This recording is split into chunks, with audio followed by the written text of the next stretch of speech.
Bugünkü programımıza hoş geldiniz.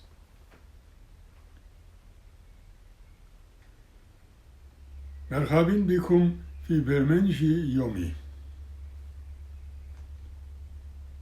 Willkommen zum heutigen Programm.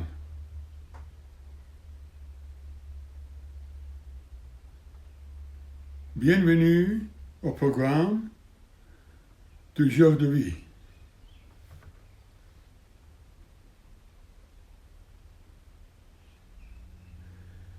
Mirasevini na programine sotem.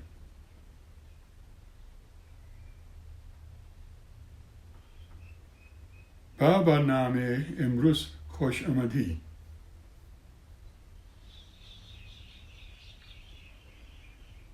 Parigalust Hajsorva Sragir. Dobrodošli na današnji program.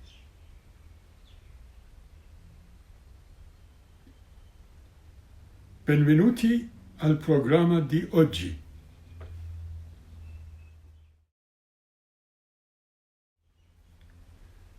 Hello again and welcome to the program. I am Suren.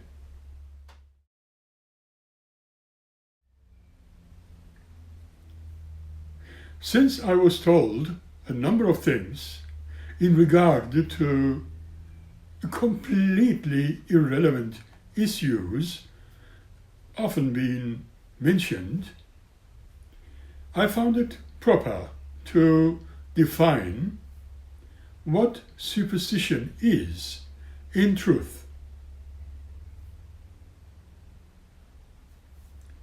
Especially when the questions were originally generated by people who professed to know the Bible, for instance, better than any other authority. What I am about to tell you is by no means in opposition to any of them or any other people's beliefs. You are welcome to consider some online research if you like, and the libraries are full of worthy books to do so.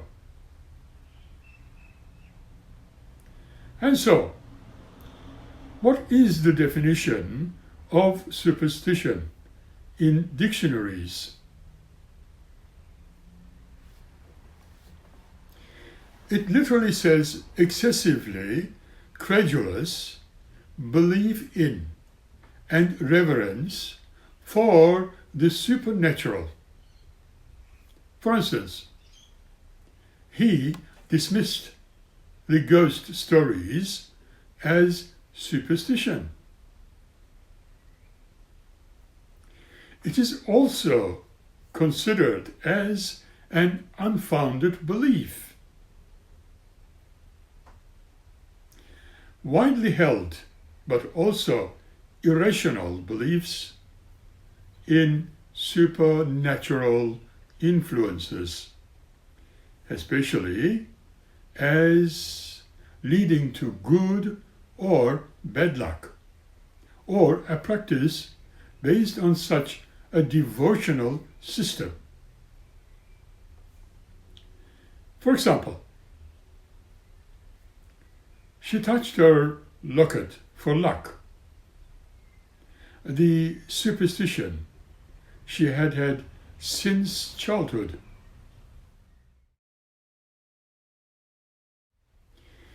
Dictionary defines superstition as the belief or behavior that is based on fear of the unknown and having faith in magic or luck. It is a belief that certain events or things will bring good or bad luck.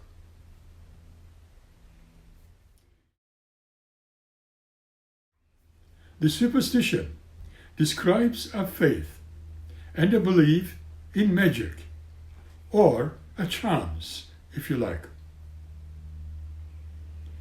There are negative superstitions involving certain omens, which are associated with harmful consequences, such as walking under a ladder, breaking a mirror, or using the number 13, especially on Fridays.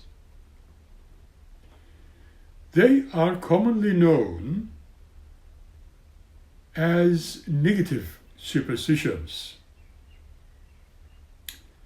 For instance, as I said before, Friday the 13th brings back bad luck. Other things apparently bring good luck. Walking under a ladder can bring bad luck. Finding a horseshoe usually brings good luck. That must be good superstition. Knocking twice on the wood apparently reverses the bad luck. Tossing spilled salt over your shoulder can bring good luck. What do they call people who believe in superstitions? Simply superstitious. Right.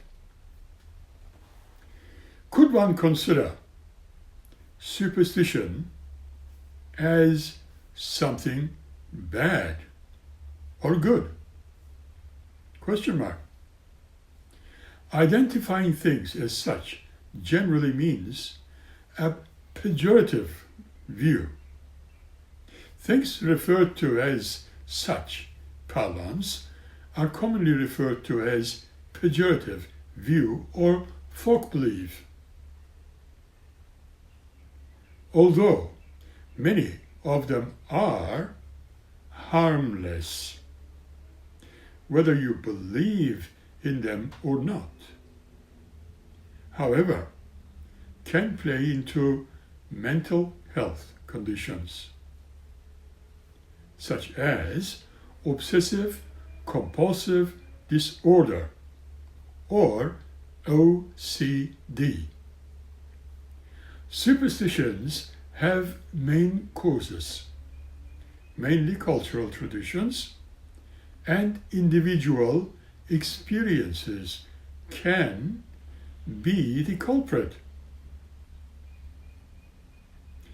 If you had a childhood wherein the superstitions of a particular culture or religion was very much a part of your upbringing,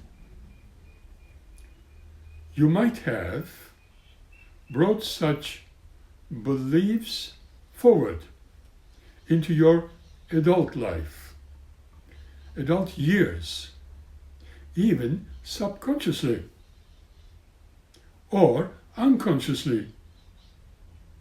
Superstition can take the form of sitting in a lucky chair when your favorite team is winning on your arrival.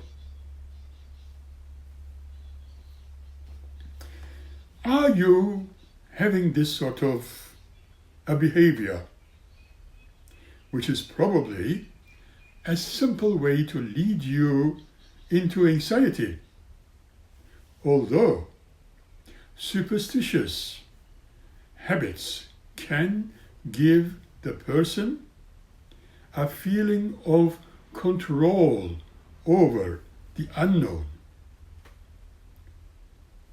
Even though superstitious beliefs would not connect to better outcomes for many sporting bodies, for instance, according to American or British psychological associations, many seem to know that these superstitious beliefs are disconnected from reality. However, it does not mean that they are really true. One study suggests that superstitions are powerful intuitions that our brains do not want to correct. Yet, the logical part of us may know that our superstitious behaviors don't affect outcomes, while holding onto them is still as if playing safe. Although many people consider superstitions being harmless, there are times when superstitions can become an obstacle. How? Well, people with OCD can manifest fixations, feeling unable to be dismissive of superstitious behaviors. They can indeed trigger obsessive thoughts and anxiety. People having mental health conditions like generalized anxiety disorder, for instance, can also be very negatively impacted.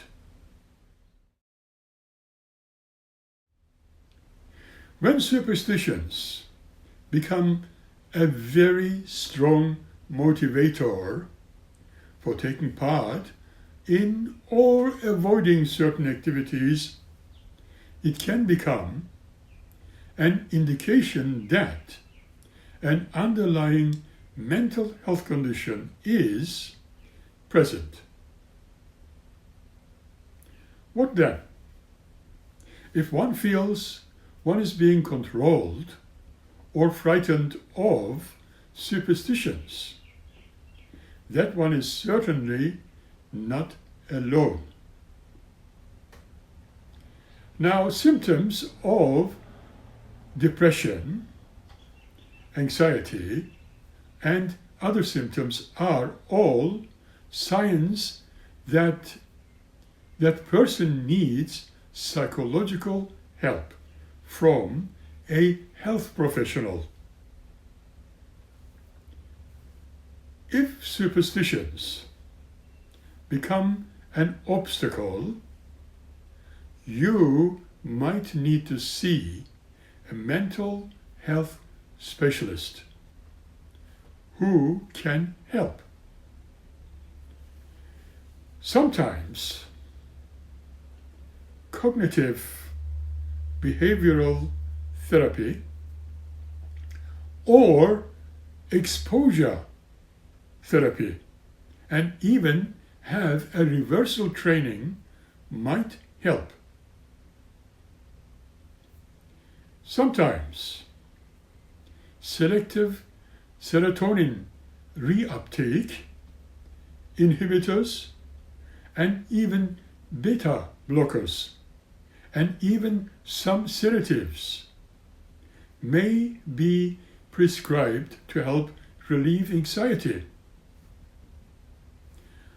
Alas, some of these medications can lead to misuse or dependence, therefore may not be always suitable. In most cases, as understood, the superstitions may be harmless. However, it is also possible that you hold superstitions as you are so used to that, and you are not even aware of them, and they don't impact your life at all.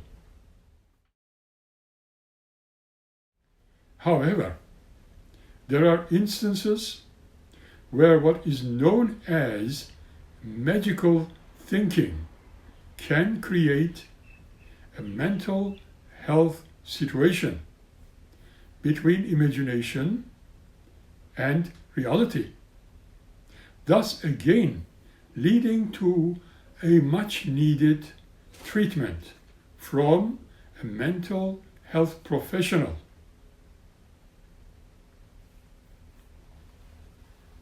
So far, what we have discovered is this: superstition is a belief or practice that is considered irrational or supernatural.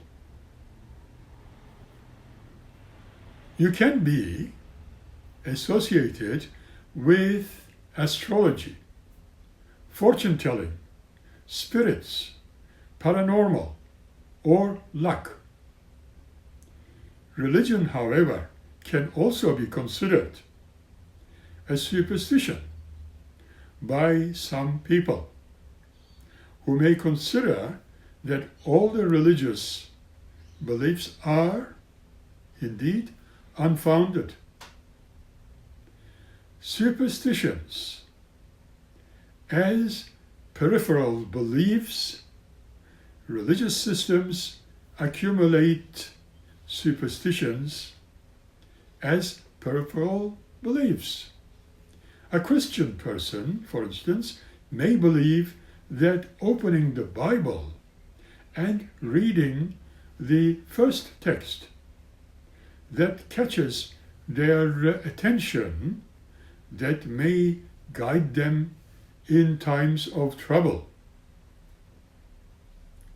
Of course, one person's religion can become another's superstition. That's normal.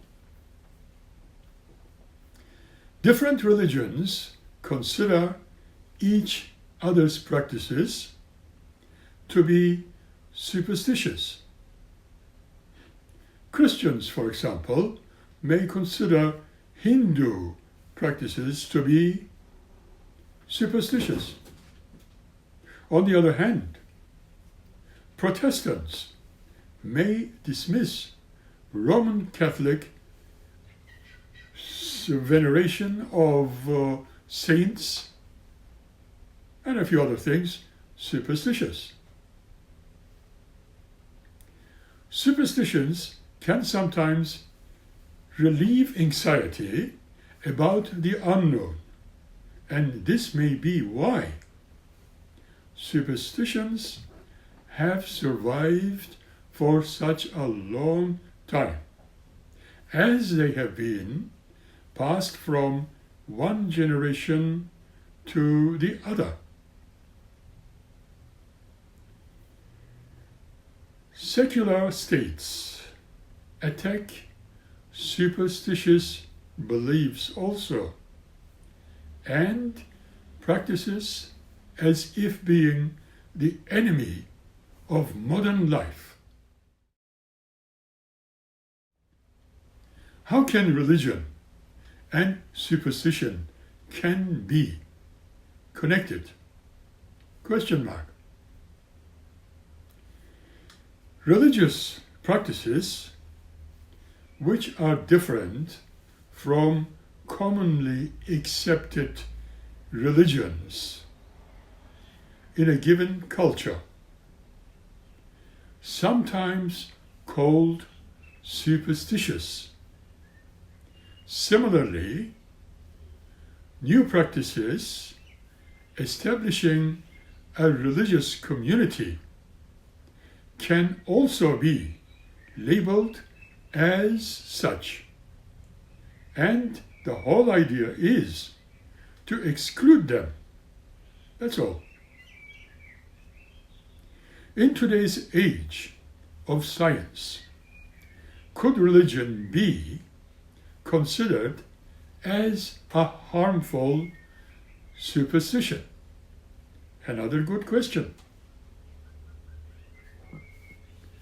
Jerry Coyne, the author of Faith versus Fact, wrote that God did not exist, and that thought once terrified him. But his subsequent work as a geneticist and evolutionary biologist gave him scientific foundation for his teenage conversion. He spoke often about why the new scientific discoveries were undermining those claims of religion. He says he was raised as a reform, due to which is far removed from atheism. He says they went to synagogue, but he did not do the bar mitzvah. And when Sgt. Pepper's album came out, he was laying on his parents' couch listening to this new album, and all of a sudden it just popped into his mind that everything he had been taught about God and religion had no evidence. And so he remained an atheist ever since.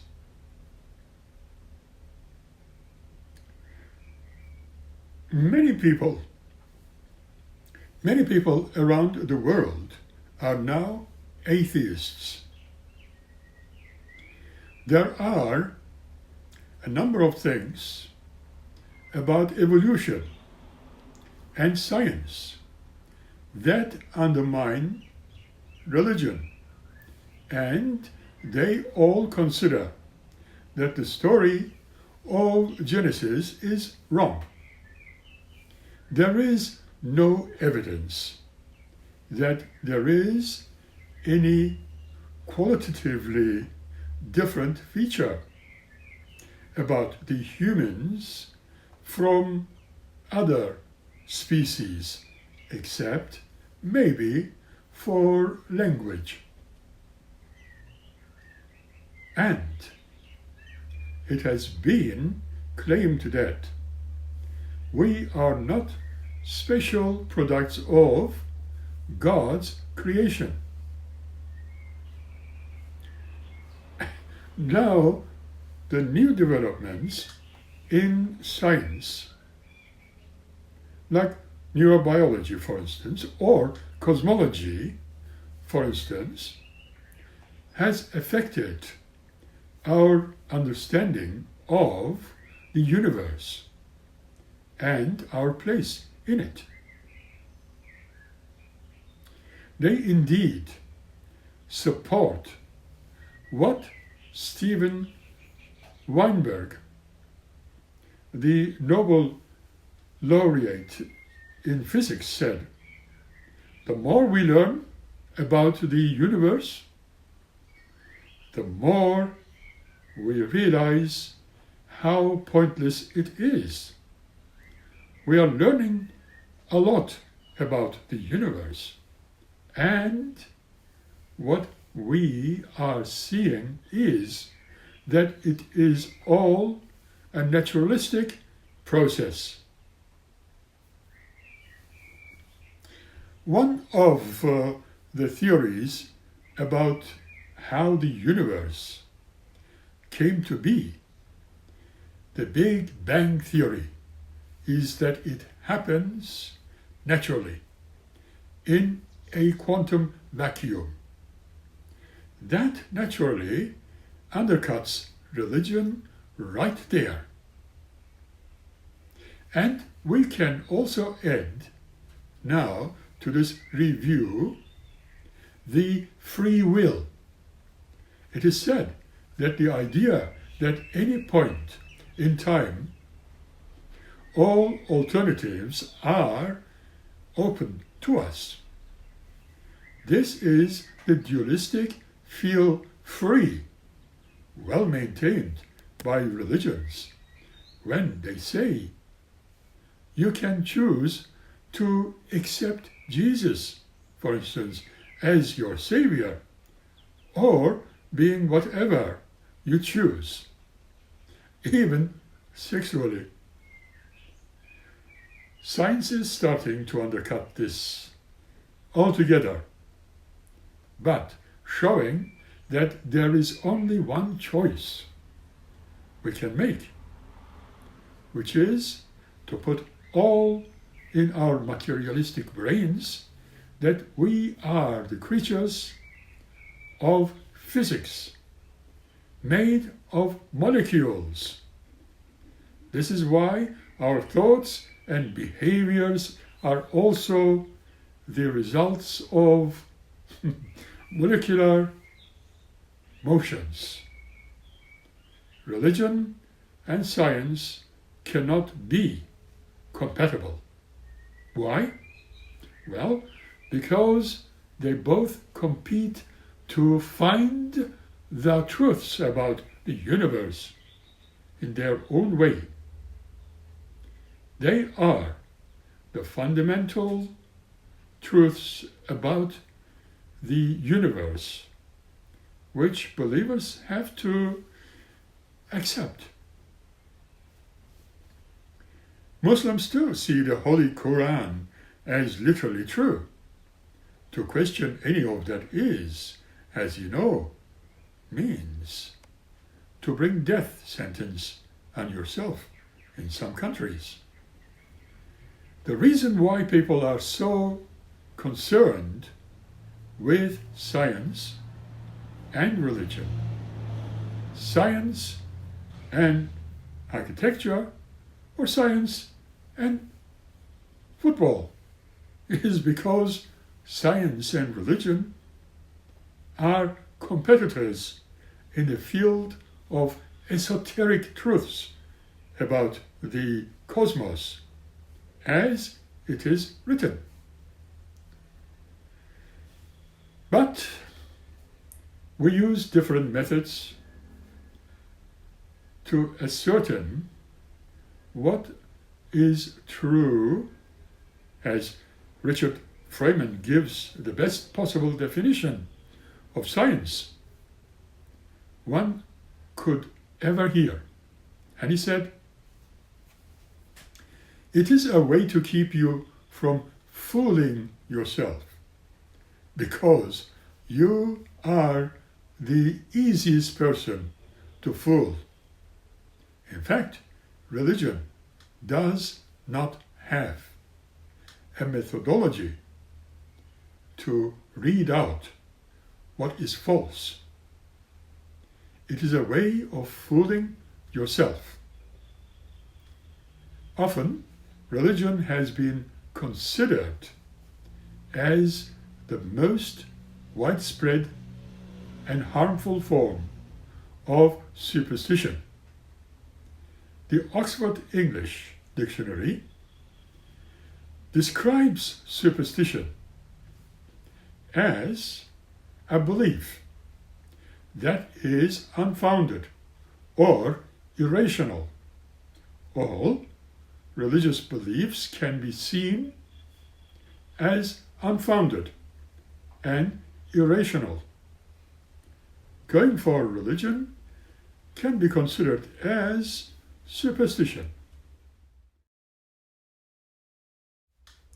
It is also said that the damage superstition has done to humanity same as the religion, is worse than other forms of superstition, even astrology, and believing in other phenomena, which science cannot explain or accept. This could be the problem with all major religions today. However, we are not going to consider all of those religions as bad as each other, because I see no need to create separations. Religions differ in how harmful they are, and that is proportional to how much they create their own proselytes and how perfidious those beliefs are. There are religions that one can consider either harmless or maybe even beneficial. It is an individual choice. We will meet again by the next episode here. Until then, keep smiling and be happy. Thank you.